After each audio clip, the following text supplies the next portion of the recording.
जय श्री कृष्ण, राधे राधे। आज हम उपछट करने की विधि के बारे में जानकारी प्राप्त करेंगे, फिर हम कथा सुनेंगे। उपछट के दिन नहा धोकर कच्चे वस्त्रों को धारण किया जाता है। पूरा दिन व्रत रखा जाता है। इस व्रत के समय नमक मिर्च युक्त कोई भी फलाहार नहीं किया जाता है। जब शाम को सूर्यास्त हो जाता है तो नहा धोकर कच्चे रंग के वस्त्र पवित्र धारण किए जाते हैं और सभी मंदिरों की फेरी लगाई जाती है। और जब चांद निकल आता है तो कथा सुनकर व्रत खोला जाता है। अब हम कथा शुरू करते हैं। और कथा शुरू करने से पहले अगर आपने हमारे चैनल को सब्सक्राइब नहीं किया है तो जल्दी से कर लीजिए, क्योंकि सभी व्रत और त्यौहार की कथाओं की संपूर्ण जानकारी आपको इस चैनल पर उपलब्ध करवाते हैं।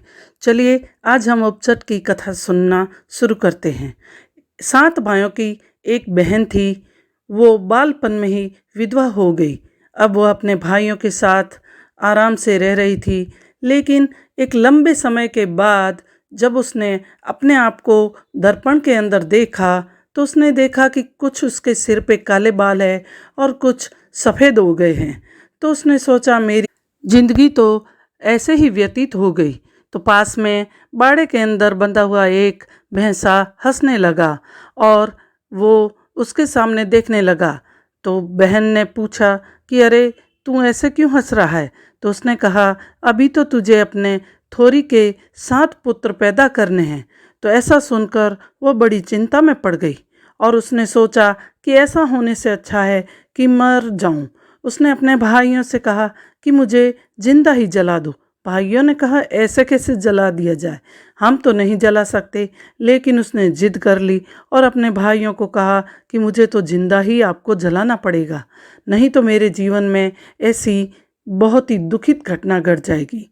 भाइयों ने बड़े ही जिद करने पर बहन के उन्होंने जिंदा जलाने के लिए तैयारियां शुरू की और शमशान घाट की ओर पड़े और अपनी बहन को जिंदा जलाने के लिए चिता की तैयारी की। जैसे ही उन्होंने चिता को अग्नि दी, कहीं से बादल घिर आए, कहीं से तेज हवाएं चलने लगी और मूसलाधार बारिश के साथ तूफानी बारिश होने लगी। सब लोग भागकर वापस घर आ गए और सोचा कि बहन तो अब जल गई होगी, लेकिन वह अध जली सी दर्द से कराह रही थी। उसी समय पास में से एक थोरी निकला। उसने देखा कि एक महिला अध जली कराह रही है। उसने उसे वहाँ से उठाया और अपने घर ले गया और उसकी मरहम पट्टी की। कई दिनों तक मरहम पट्टी करने पर वो जाकर ठीक हुई। बाद में उस थोरी ने उसे अपनी पत्नी बना लिया और उसके 7 बच्चे हो गए। उधर भाइयों ने एक न्याती भोज रखने की सोची, तो पंडित को बुलाया और कहा कि हमें न्याती भोज करना है। पंडित ने कहा कि कोई सुहासिनी जब खाना खाती है तो ही भोजन का फल प्राप्त होता है। तो भाइयों ने कहा हमारी तो बहन है ही नहीं, हम कहाँ से लाएंगे? तो पंडित बड़े ही प्रकांड होने के कारण उन्होंने कहा कि नहीं, तुम्हारे बहन अभी जिंदा है। तो उन्होंने कहा हमें कैसे पता चलेगा कि हमारी बहन अभी जिंदा है? तो पंडित ने कहा कि जब तुम न्याती भोज करोगे तो सभी की पत्तल अपने खेत की मेड़ पर रखवा देना और सबको देखते रहना, और जो पत्तल सोने की बन जाए वही आपकी बहन होगी। उन्होंने न्याती भोज किया और भोजन करने के बाद सभी की पत्तल अपने खेत की मेड़ पर लाइन से रखवाते गए। जैसे ही उनके बहन की बारी आई तो उसने जैसे ही पत्तल को रखा, वो पत्तल सोने की बन गई। तो उनको पता चल गया कि यही हमारी बहन है। भाई और बहन मिलकर बहुत खुश हुए और बहन ने अपनी आप बीती कह सुनाई और वह उसी थोरी के साथ रहने लगी। भाइयों को याद आया कि भैंसे ने जो कहा वो बिल्कुल सही बात हो गई।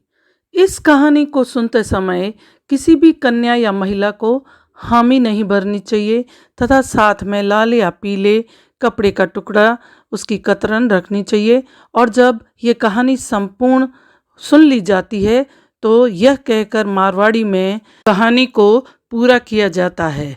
चंद्रमा की तरफ कपड़े को फेंकते हुए पकड़ी पकड़ी ढेढों पकड़ी पकड़ी पकड़ी ढेढों पकड़ी। किसी भी कहानी को सुनने के बाद गणेश जी की कहानी सुनना आवश्यक होता है। आप हमारे इस चैनल पर गणेश जी की कहानी सुन सकते हैं। जय श्री कृष्ण, राधे राधे।